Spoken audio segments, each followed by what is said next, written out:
തൃശൂർ പൂരത്തിനുള്ള ആനകളുടെ പരിശോധന ആരംഭിച്ചു. തെച്ചിക്കോട്ടുകാവ് രാമചന്ദ്രൻ പൂരത്തിനെത്തുമോ എന്ന് അല്പസമയത്തിനകം അറിയാം. പൂരനഗരിയിൽ നിന്ന് കെ ബി ശ്രീധരൻ വിവരങ്ങളുമായി ചേരും.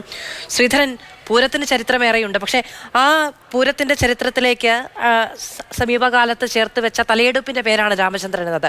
രാമചന്ദ്രൻ പൂരത്തിനെത്തുമോ എന്നുള്ള ആകാംക്ഷ പൂരനഗരിയിൽ ഓരോരുത്തർക്കും ഉണ്ടാകും. ആ വിവരം എപ്പോൾ അറിയാൻ കഴിയും?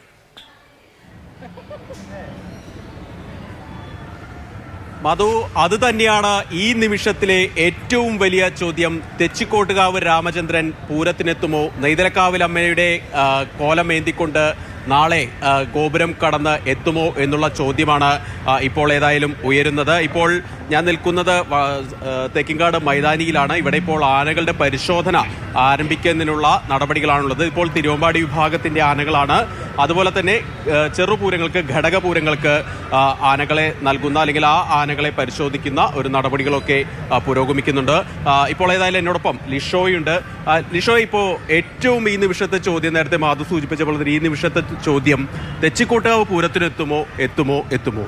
അതെ, എല്ലാവരും ഇവിടെ കൂടിയിരിക്കുന്ന ഒരുപാട് ആളുകളുണ്ട്. എല്ലാവരും ചോദിക്കുന്നത് രാമൻ എത്തുമോ എന്നുള്ളതാണ്.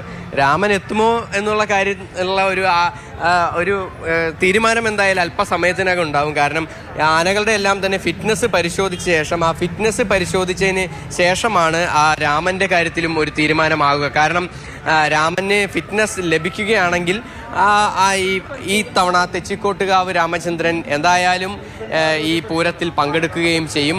ഏറ്റവും അധികം ഫാൻസുള്ള ഒരു ആന എന്ന് പറയുന്നത്, അതിനോടൊപ്പം തന്നെ ആ തെച്ചിക്കോട്ടുകാവ് രാമചന്ദ്രൻ എത്തുമ്പോഴാണ് ആ ഒരു ആൾക്കൂട്ടം അങ്ങ് ഇരമ്പി രാമ എന്ന് വിളിച്ചുകൊണ്ട് ഓരോ തവണയും എത്തുന്നത്. ഈ പരിശോധനകൾ ഇവിടെ നടക്കുകയാണ്. അല്പസമയത്തിനകം തന്നെ രാമൻ ഇങ്ങോട്ടേക്ക് എത്തും. അതിനുശേഷം നമുക്ക് ഈ പരിശോധനകളെല്ലാം തന്നെ പൂർത്തിയാക്കിയ ശേഷമായിരിക്കും അക്കാര്യത്തിലൊരു തീരുമാനമാവുക. ഈ പരിശോധനകൾ നടത്തുന്ന ഡോക്ടർ ഗിരിദാസാണ് നമ്മോടൊപ്പം ഉള്ളത്. ഡോക്ടറെ, രാമൻ ഇത്തവണ വരുമോ ഇല്ലയോ എന്നാണ്. രാമനില്ലാതെ ഒരു പൂരമില്ലല്ലോ. രാമൻ എന്തായാലും വരും. രാമൻ എന്തായാലും പങ്കെടുത്തേ പറ്റൂ. കാരണം വെച്ചാൽ രാമൻ നമ്മുടെ എല്ലാവരും വികാരമാണ്. തൃശ്ശൂർക്കാരുടെ മാത്രമല്ല, കേരളത്തിലെ എല്ലാ ആനപ്രേമികളിലും വികാരമാണ് രാമൻ. എന്തായാലും തൃശ്ശൂർ പൂരത്തിന് പങ്കെടുക്കും. അല്പസമയത്തിനകം രാമൻ ഇവിടെ വന്ന് പരിശോധനയ്ക്ക് വിധേയമാകും. അമിക്കസ് ക്യൂറിയുടെയും വെറ്റിനറി ഡോക്ടർമാരുടെയും ഫോറസ്റ്റ് ഡിപ്പാർട്ട്മെന്റിന്റെയും ആഭിമുഖ്യത്തിൽ നടക്കുന്ന പരിശോധന അല്പസമയം ഇവിടെ നടക്കുന്നതായിരിക്കും. അതിൽ ആനയുടെ ആരോഗ്യ പരിശോധന കഴിഞ്ഞു കഴിഞ്ഞാൽ ആനയ്ക്ക് സർട്ടിഫിക്കറ്റ് കിട്ടുകയാണെങ്കിൽ ആനയ്ക്ക് നാളത്തെ നെയ്തലക്കാവ് അമ്മയുടെ കോലമേന്തി പൂരപ്പറമ്പിലേക്ക് എത്താൻ സാധിക്കുമെന്നാണ് നമ്മുടെ എല്ലാ ആനപ്രേമികളുടെയും വിശ്വാസം. നിലവിൽ എന്തെങ്കിലും തടസ്സമുണ്ടോ നിലവിൽ തെച്ചിക്കോട്ടുകാവിന്? തടസ്സം എന്ന് പറയുന്നത് ഒരു പുകമറ സൃഷ്ടിക്കാൻ നല്ലത്, വേറെ തടസ്സങ്ങളൊന്നുമില്ല. കാരണം ആന കൃത്യമായിട്ട് കഴിഞ്ഞ വർഷങ്ങളിലെല്ലാം ആഴ്ചയിൽ 2 പരിപാടി എന്ന രീതിയിൽ പരിപാടിക്ക് പോയിക്കൊണ്ടിരിക്കുന്നതാണ്. പിന്നെ തൃശ്ശൂർ പൂരമാകുമ്പോൾ ചില NGO സംഘടനകൾ അതിനെതിരെ ആഞ്ഞടിക്കുകയും, അത് രാമനൊരു പ്രതീകമാണ്, ആനകളുടെ പ്രതീകമാണ്, അതിൽ തൃശ്ശൂർ പൂരം പൗരത്തിന്റെ പ്രതീകമാണ്. അപ്പോൾ ഇത് രണ്ടും ഇല്ലാണ്ടാക്കാൻ ശ്രമിക്കുന്ന NGOകൾ പുറകിലുണ്ട്. അവർ പണം ചെലവാക്കി ഇതിനെ എങ്ങനെയെങ്കിലും തടസ്സവാദം സൃഷ്ടിക്കും. ആനയ്ക്ക് വളരെ പ്രായമായി 65 വയസ്സായി എന്നൊക്കെ പറഞ്ഞ് വെറുതെ ഇത് സൃഷ്ടിക്കുന്നുണ്ട്. പക്ഷെ ആന ആരോഗ്യവാനാണ്, പൂർണ്ണ ആരോഗ്യവാനാണ്. ആനയ്ക്കല്ല ഒരു കണ്ണിന്റെ പ്രശ്നമുണ്ടെങ്കിൽ മറ്റേ കണ്ണ് കാഴ്ചയ്ക്ക് ഒരു പ്രശ്നമില്ല. അപ്പം അതൊന്നുമല്ല, ആനയെ എങ്ങനെയെങ്കിലും മാറ്റി നിർത്തുക. അതൊരു പ്രത്യേക വികാരമായിട്ട് ചില എന്താ പറയുക പ്രേരക ശക്തികളുണ്ട്, NGO സംഘടനകളുണ്ട്. അവർ ഈ പൂരത്തിനൊന്നും വരുന്നില്ല. പക്ഷെ പുറമേ ഇരുന്ന് ദന്തഗോപുരത്തിലിരുന്ന് പൂരം കൺട്രോൾ ചെയ്യുന്ന ആളുകളാണ്. പക്ഷെ സാധാരണക്കാരൻ്റെ പൂരം തൃശ്ശൂരാണ്, തൃശ്ശൂർ നഗരത്തിലാണ്, ഇവിടെ നടക്കുകയാണ്. ഇവിടെ എല്ലാവരും വരുന്നു, എല്ലാവരും ആഘോഷിക്കുന്നു.